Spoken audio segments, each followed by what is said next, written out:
I want to explore the imagery or allegory of the human psyche as Jung's collective unconscious, as Mother Earth, and each individual human being's body as their individuate psychic That's a self. fascinating and deeply symbolic way to explore Jung's ideas. The imagery you proposed, the collective unconscious as Mother Earth, and the individual human body as the individuated psychic self, creates a powerful allegory for understanding the relationship between the universal and the personal aspects of the psyche.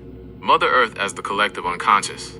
Viewing the collective unconscious as Mother Earth highlights its immense, ancient, and life-giving nature. Just as the Earth contains all the geological history, biological diversity, and elemental forces of our planet, the collective unconscious holds the archetypal patterns, instincts, and universal myths of humanity. It's the shared ground from which all individual psyches emerge. Ancient and primal, Mother Earth is a primordial force, much like the archetypes within the collective unconscious that have existed since the dawn of humanity. They are not learned, but are inherited, deeply rooted in our biological and psychological DNA. A source of life, the Earth is the source of all life. Similarly, the collective unconscious is the wellspring of our creativity, dreams, and spiritual insights. All our individual stories and myths are, in a sense, a retelling of these universal patterns. Vast and unknowable, you can only ever know a small part of the Earth's surface. In the same way, the collective unconscious is so vast and profound that it remains largely unconscious and unknowable to us. We only ever encounter its manifestations in our dreams, symbols, and synchronicities. The human body as the individuated self. If the collective unconscious is Mother Earth, then the individual human body serves as a powerful metaphor for the self, the entirety of the individual psyche, including both conscious and unconscious parts. The body is the unique, living vessel of an individual's experiences, a unique landscape. Each person's body is unique, with its own history of scars, strengths, and physical experiences. This parallels the individual psyche's journey of individuation, where we develop our own unique personality and life story.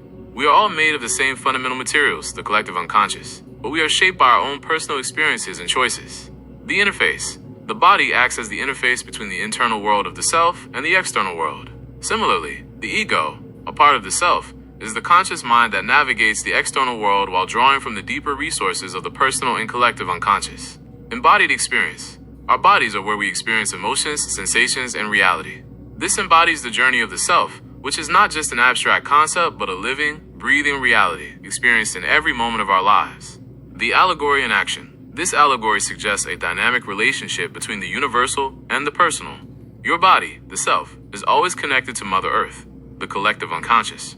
To ignore the connection is to become alienated, to feel disconnected from the fundamental forces of life and meaning. The process of individuation, then, can be seen as the journey of a unique tree or mountain on the landscape of Mother Earth. It's an expression of the Earth's potential, shaped by its own unique environment and history, yet forever rooted in the greater whole. This imagery helps us understand that while we are distinct individuals, we are also part of a larger, shared humanity.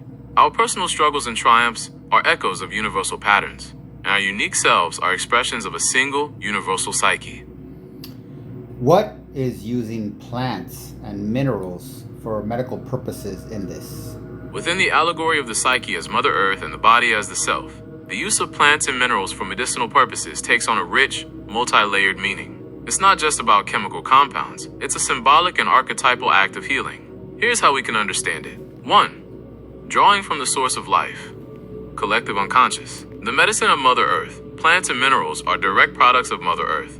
When we use them for healing, we are, in a very literal sense, drawing upon the healing energies and intelligence of the collective unconscious itself. The Earth, in this context, isn't just a physical landscape. It's a living, breathing, self-regulating system with an innate drive toward wholeness and balance. Archetypal healing. Each plant and mineral can be seen as an embodiment of a specific archetype. For example, a calming herb like lavender might represent the archetypal mother or nurturer who soothes and provides comfort. A strengthening root like ginseng could embody the hero or warrior archetype, providing resilience and power. By ingesting these substances, we are symbolically inviting these archetypal energies into our individual self, our body, to restore a lost balance. 2. A dialogue between the universal and the individual. The Earth's wisdom speaking to the body's need. A physical ailment in the body, the individuated self, can be seen as a manifestation of an imbalance or blocked energy flow within the psyche. Using a plant or mineral is a way of creating a dialogue between the individual's specific need and the universal, archetypal wisdom of Mother Earth. The medicine acts as a catalyst for the psyche's innate capacity for self-regulation and healing, restoring the connection. In our modern, disconnected world, we often feel alienated from nature and, by extension, from the deeper parts of our psyche. The act of using plant-based medicine can be a powerful ritual that reconnects the individual to the larger system from which they came. It's an acknowledgement that our bodies are not separate machines but an integrated part of the living cosmos. 3. The symbolism of the alchemical process. Jung was deeply influenced by alchemy, which he saw as a symbolic process of psychological transformation. The use of plants and minerals aligns perfectly with this. The raw material, materia prima. The raw plant or mineral is the materia prima, the base substance that holds potential but has not yet been transformed. It is part of the unconscious earth. The alchemist, the individual self, the individual who prepares and ingests the medicine, is the alchemist, engaging in a conscious act of transformation. They are taking a universal substance and making it personal, integrating its qualities into their own body and psyche. The elixir, the new wholeness. The medicine itself is the elixir, or philosopher's stone, the product of this alchemical process. It doesn't just treat a symptom. It facilitates a shift toward greater wholeness and a more integrated relationship between the body and the psyche. In this allegorical framework, a headache isn't just a neurochemical event. It could be a sign of a psychic imbalance. Taking a willow bark tincture isn't just about ingesting salicin. It's a symbolic act of inviting the resilient, grounding, and protective spirit of the willow tree into your being to restore balance. This deep symbolic perspective elevates medicine from a purely biological transaction to a meaningful ritual of psychological and spiritual healing.